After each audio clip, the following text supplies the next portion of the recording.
La Iglesia Roca de Luz Eterna de las Asambleas de Dios presenta su programa Retornándose al Dios vivo y verdadero. Esperando en este momento Dios toque su corazón por medio de su palabra. Y ahora pasamos al mensaje de la palabra de Dios. Con ustedes, el pastor Luis Palacio.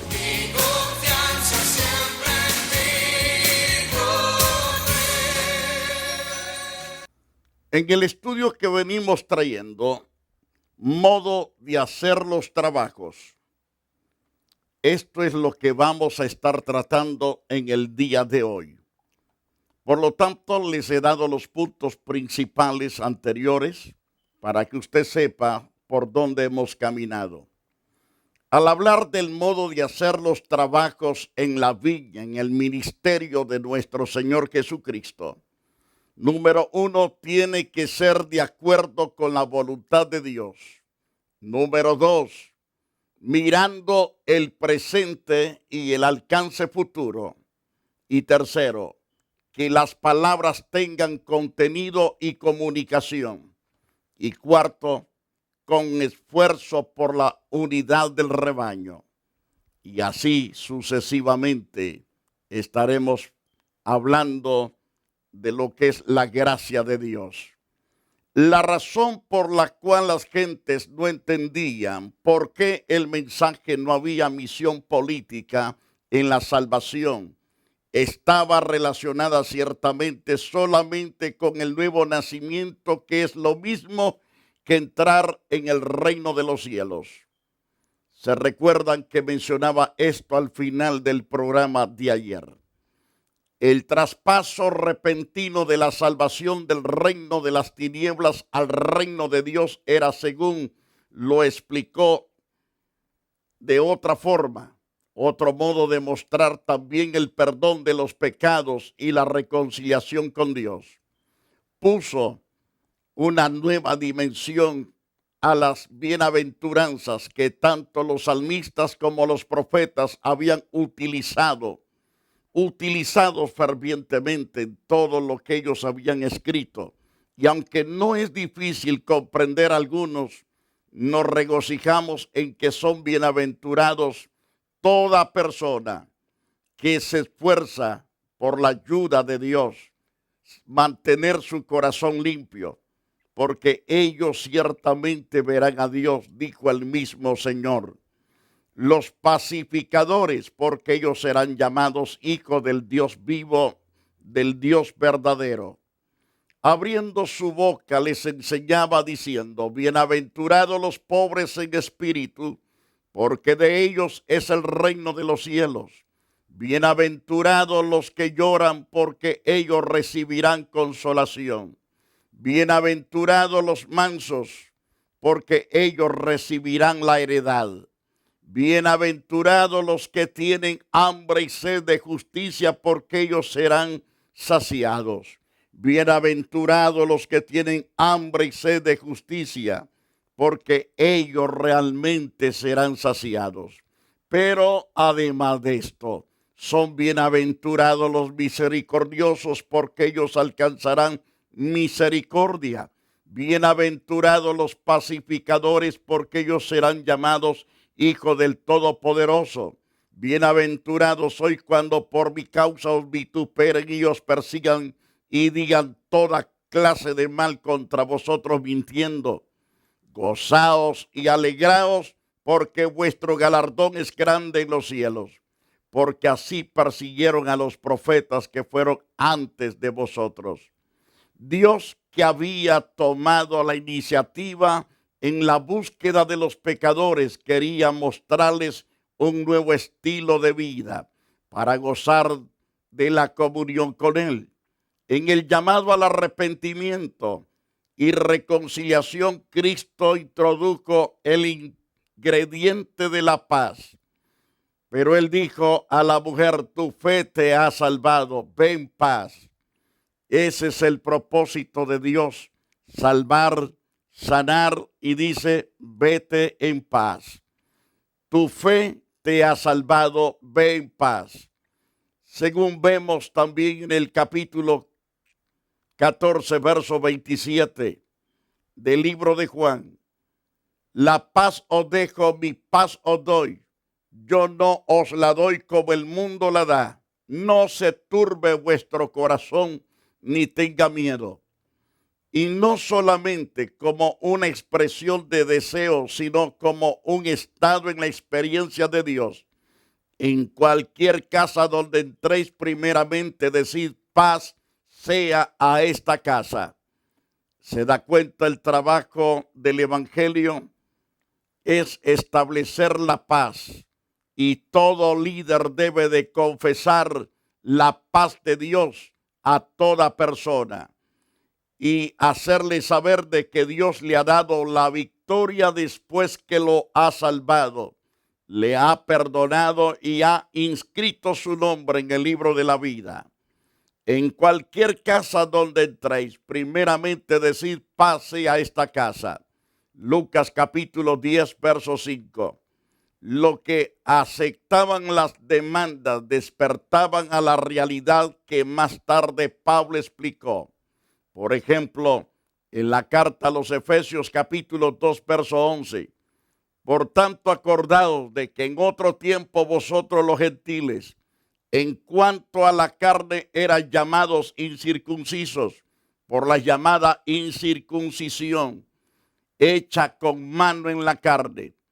En aquel tiempo estabais sin Cristo, alejados de la ciudadanía de Israel, ajenos a los pactos de las promesas, sin esperanza, sin Dios en el mundo. Así ciertamente estábamos, pero gracias a Dios, a través del sacrificio de Cristo en la cruz, hemos pasado a ser participantes de la grandeza, de la gran salvación que Dios nos ha dado.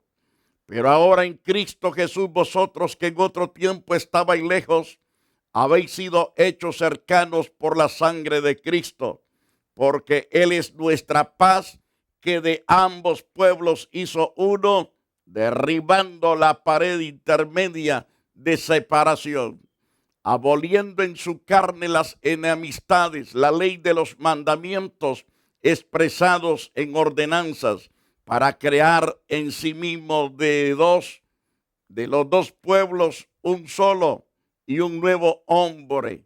Ese es el plan perfecto de Dios. Volver de los dos pueblos un solo pueblo. Entonces, de dos, un solo y nuevo hombre haciendo la paz. Esto lo vemos a la luz del pasaje de Efesios capítulo 2. Por lo tanto, mediante aquella cruz, el Señor se propuso reconciliar con Dios ambos en un solo cuerpo, matando en ella las enemistades. Ese fue el gran propósito de Cristo al venir al mundo, al dar su vida en rescate de todos aquellos que creemos en Él, que mediante la cruz Él se propuso reconciliar con Dios ambos en un solo cuerpo, matando en ella las enemistades. Es decir, que aquí no hay dos bandos, es uno solo, para que no haya contiendas, para que no haya pleitos. Vemos también en Efesios capítulo 2, verso 17, en ese interesante pasaje, vino y anunció las nuevas, las buenas nuevas, las buenas noticias, las anunció. ¿Y cómo es que anunció estas buenas noticias? Era que estaba ofreciendo paz. Note el versículo 17. Vino y anunció las buenas nuevas de paz a vosotros que estabais lejos y a los que estaban cerca.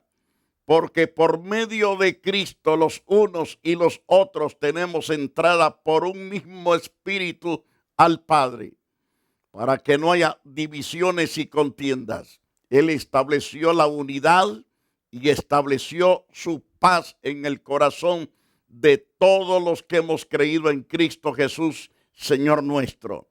Así que ya no sois extranjeros ni albedenizos, sino conciudadanos de los santos y miembros de la familia de Dios.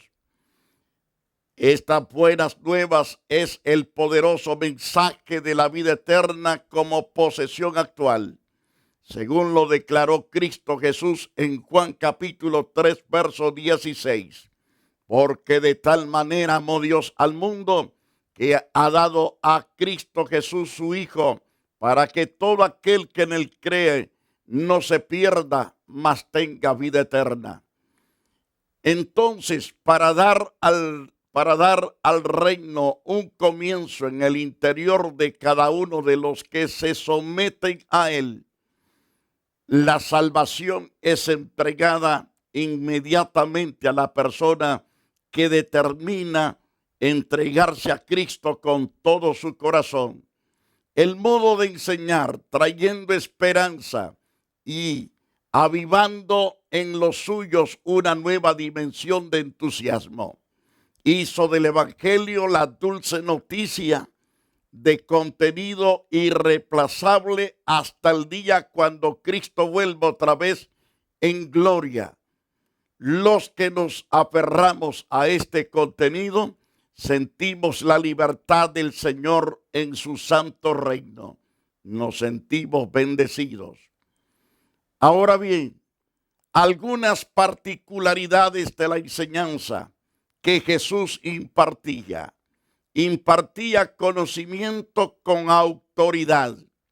Tenía capacidad para hacer comprender lo que enseñaba.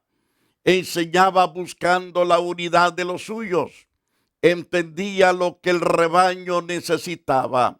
Su presencia era un festejo.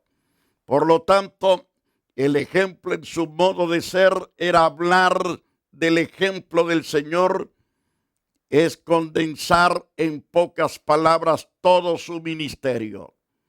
Todo cuanto hizo era ejemplar, por un lado, para agradar al Padre, y por otro, para mostrarnos el camino a seguir, ese camino perfecto, ese camino santo que es en Cristo Jesús, Señor nuestro. Veamos en este caso la primera carta del apóstol Pedro en el capítulo 2, verso 21. Pues para esto fuisteis llamados, dice el apóstol Pedro, porque también Cristo padeció por nosotros, dejándonos ejemplo para que sigamos sus pisadas, el cual no hizo pecado ni se halló engaño en su boca, quien cuando maldecían no respondía con maldición, cuando padecía no amenazaba, sino que encomendaba la causa al que juzga justamente, es decir, al Todopoderoso. Cuando Pablo dijo, haya pues en vosotros este sentir que hubo también en Cristo Jesús, Filipenses capítulo 2, verso 5, no estaba señalando nada fácil, sino el modelo de humildad que había agradado a Dios. Y esto es en cuanto a Cristo Jesús, Señor nuestro. Piense en lo que Pablo dice en Filipenses capítulo 2, verso 5. Haya pues en vosotros este sentir que hubo también en Cristo Jesús, el cual siendo forma de Dios, no estimó el ser igual a Dios como cosa que aferrarse, sino que se despojó a sí mismo tomando forma de siervo hecho semejante a los hombres. Esto muestra ciertamente la humildad del Señor, y esa humildad la muestra a todos los que creemos en Cristo Jesús, Señor nuestro. Esa humildad debemos aprenderla constantemente, a desarrollarla para que de esta manera la gente vea a un Cristo vivo en nuestras propias vidas. Qué interesante y cuán importante ser humilde ante Dios y ante los hombres. Vemos a Jesús, el cual siendo en forma de Dios, no estimó el ser igual a Dios como cosa a que aferrarse, sino que Él, en su grande bondad, se despojó a sí mismo tomando forma de siervo, hecho semejante a los hombres. Y estando en esa condición de hombre, se humilló a sí mismo, haciéndose obediente hasta la muerte y muerte de cruz. Por lo cual Dios también le exaltó hasta lo sumo. Le dio un nombre que es sobre todo nombre, para que en el nombre de Jesús se doble toda rodilla de los que están en los cielos y en la tierra y debajo de la tierra. En otras palabras, Pablo mismo confirmó: Cristo no se agradó a sí mismo, antes bien, como está escrito, los vituperios de los que te vituperaban cayeron sobre mí. Romanos capítulo 15, verso 3. Aunque el ejemplo del Señor tuvo su clímax en la cruz, se fue desarrollando durante sus 3 años y medio y de cuidado delante de los suyos. Así sucesivamente, nunca explicó el significado de ser modelo. Lo fue y dijo: ¿para qué? Cuando se bautizó, lo hizo para ser un ejemplo de justicia, según Mateo capítulo 3, verso 15. Cuando se sometió a la prueba del desierto, se situó en las mismas condiciones del pueblo pobre para luchar contra Satanás. Y vemos a la luz de Mateo capítulo 4, verso 1, como también Lucas capítulo 4. En Mateo 4, verso 1, entonces Jesús fue llevado por el Espíritu al desierto para ser tentado por el diablo. Todo para saber ciertamente cómo los hijos, como sus ovejas padecen las tentativas. Él se sometió también voluntariamente a ser tentado, pero un gran vencedor. Lo llevó el Espíritu Santo, ciertamente. Ahora, después de haber ayunado 40 días y 40 noches, tuvo hambre. Logrando que había tanta hambre en Jesús, vino a él el tentador. Le dijo: si eres hijo de Dios, di que estas piedras se conviertan en pan. Y él respondió y dijo: escrito está, no de solo pan vivirá el hombre, sino de toda palabra que sale de la boca de Dios. Entonces el diablo le llevó también a la santa ciudad y le puso sobre el pináculo del templo, es decir, sobre el techo, en la parte más alta. Y le dijo: si eres hijo de Dios, échate abajo, porque escrito está, a sus ángeles mandará cerca de ti, y en sus manos te sostendrán para que tu pie no tropiece en piedra. Era una tentativa de suicidio, de que se matara a Jesús. Usando las santas escrituras, el diablo la interpretó con el propósito de que Jesús se quitara la vida. Pero Jesús le respondió a ese diablito y le dijo: escrito está también, no tentarás al Señor tu Dios. En otras palabras, que quede claro, Satanás, yo soy el Señor tu Dios y no debes tentarlo. Según Mateo 4, verso 8, otra vez el diablo le llevó a un monte muy alto, le mostró todos los reinos del mundo y la gloria de ellos, y le dijo: todo esto te daré si postrado me adorares. Lo que está insinuando el diablo es que le está diciendo al Señor: yo soy Dios y tengo todas estas cosas bajo de mi poder, bajo de mi autoridad. A quien quiero lo doy, pero a ti te lo voy a dar si me adoras. Le dijo: todo esto te daré si postrado me adorares.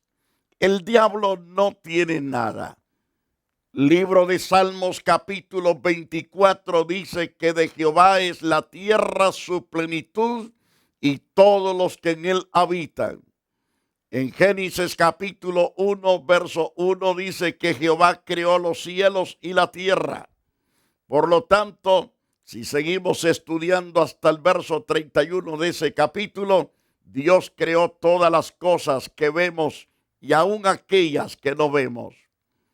Entonces, la respuesta de Jesús al diablo fue: vete, Satanás, porque escrito está, al Señor tu Dios adorarás y a Él solo servirás. El diablo salió derrotado, salió totalmente con la cola bajo las patas. El diablo entonces le dejó, vinieron los ángeles del Dios vivo, los ángeles de Jesucristo para servirle ahí en el desierto al Señor. Cuando aceptó el oprobio de ser expulsado de la ciudad para despeñarle, hablando de ahora de Cristo Jesús según Lucas 4:29, porque explicaba la Escritura, lo único que hizo fue esquivarle o esquivarlos e irse. Se había acostumbrado a que lo criticaran al Señor, pero no importaba sus críticas. Es decir, a él no le importaban sus críticas. Él sabía el fin de aquellos que lo criticaban. Según Marcos capítulo 2, verso 4, nos dice: como no podían acercarse a él a causa de la multitud, descubrieron el techo donde estaban. Esto es cuando el Señor está enseñando en una de las casas. Ahí vemos que comienzan a bajar a un hombre que está enfermo y el Señor le dice: hijo, tus pecados te son perdonados. Por esa palabra comenzaron a criticar a Jesús. Por eso nos dice Marcos 2:4, como no podían acercarse a él, es decir, a Cristo, a causa de la multitud, descubrieron el techo donde estaban, haciendo una abertura, bajaron el techo en que yacía el paralítico. Según el verso 5, vemos a la luz de las Santas Escrituras que al ver Jesús la fe de ellos, dijo al paralítico: hijo, tus pecados te son perdonados. Estaba ahí sentados algunos de los escribas, los cuales cavilaban en sus corazones, es decir, lo criticaban en sus corazones a nuestro Señor Jesucristo. ¿Por qué habla así? ¿Por qué habla este así? Blasfemia, dice. ¿Quién puede perdonar pecados si no solo Dios? Sin saberlo ellos, el que estaba perdonando el pecado al paralítico es Dios. El Dios que ha tomado un cuerpo poderoso para poderse mover entre sus fieles. Cuando digo un cuerpo poderoso, es porque el Señor se adaptó a ese cuerpo para tenerlo eternamente. Entonces, porque la gente hablaba entre sí, este blasfema diciendo que perdona pecado. ¿Quién puede perdonar pecados si no solo Dios? Es lo que estaban diciendo los criticones. Y esto eran los líderes, líderes que andan en la carne, líderes que no tienen el Espíritu de Dios. Y conociendo luego Jesús en su espíritu que cavilaban de esta manera dentro de sí mismo, les dijo: ¿por qué caviláis así en vuestros corazones? ¿O por qué pensáis así en vuestros corazones? ¿Qué es más fácil? ¿Decir al paralítico tus pecados te son perdonados? ¿O decirle levántate, toma tu lecho y anda? Pues para que sepáis que el Hijo del Hombre tiene potestad en la tierra para perdonar pecados, dijo al paralítico: a ti te digo, levántate, toma tu lecho y vete a tu casa. En otras palabras, en una forma indirecta, les estaba diciendo: yo soy Jesús, el Hijo de Dios. Soy el que tengo autoridad para salvar, el que tengo autoridad para perdonar los pecados, y para que sepáis que yo tengo autoridad para hacerlo, le dijo al paralítico: levántate, toma tu lecho y vete a tu casa. A la luz de ese interesante pasaje, vemos en el verso 12 que entonces él se levantó enseguida. Enseguida se levantó el paralítico ante los ojos de ellos. Salió delante de todos, de manera que todos se asombraron y glorificaron a Dios diciendo: nunca hemos visto tal cosa. Mientras que los fariseos, saduceos y sacerdotes eran criticones número uno de nuestro Señor Jesucristo. Aún viendo la gloria de Dios manifestada con poder de forma sobrenatural, no creyeron en Cristo Jesús. Ahora Jesús estaba en medio de mucha falsedad, es decir, en medio de tantos líderes falsos, líderes que lo que había en su corazón era totalmente odio, deseo de matar, robar, deseo de destruir. No eran líderes con propósitos nobles, estaban amargados, disolucionados, porque se estaban quedando sin gente por causa de que ellos no tenían el Espíritu de Dios, mientras que en Jesús reposaba el poder del Espíritu del Todopoderoso. Entonces Jesús conoce a todos los hombres. Él sabía que estaba rodeado de tantos impíos. Según Juan capítulo 2, verso 23, estando en Jerusalén en la fiesta de la Pascua, la Biblia dice que muchos creyeron en su nombre viendo las señales que hacía. Pero Jesús mismo no se fiaba de ellos porque conocía a todos, porque para el Señor no hay nada que se oculte. Pero Jesús mismo no se fiaba de ellos porque los conocía a todos y no tenía necesidad de que nadie le diese testimonio del hombre, pues él sabía lo que había en el hombre. Por supuesto que él es Dios, es hijo del Dios viviente, porque Jesús sabía que muchos querían su muerte.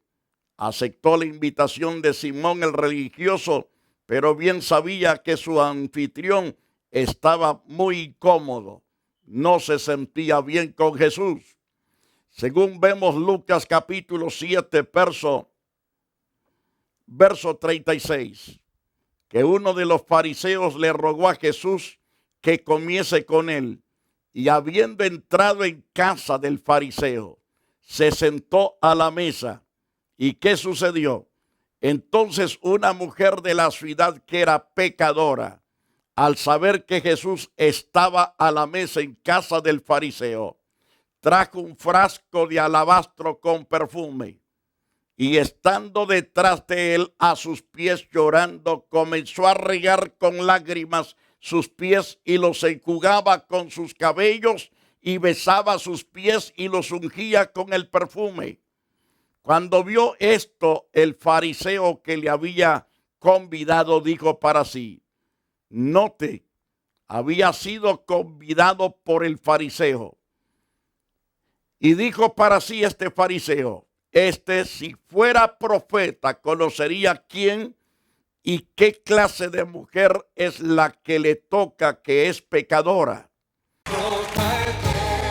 La Iglesia Roca de Luz Eterna de las Asambleas de Dios y su pastor Luis Antonio Palacios presentaron su programa Retornándose al Dios Vivo y Verdadero.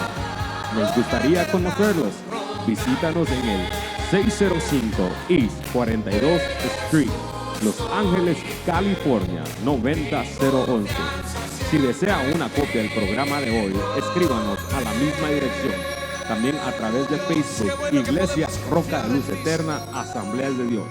Escúchanos las 24 horas en www.radioroca.org. Dios te bendiga.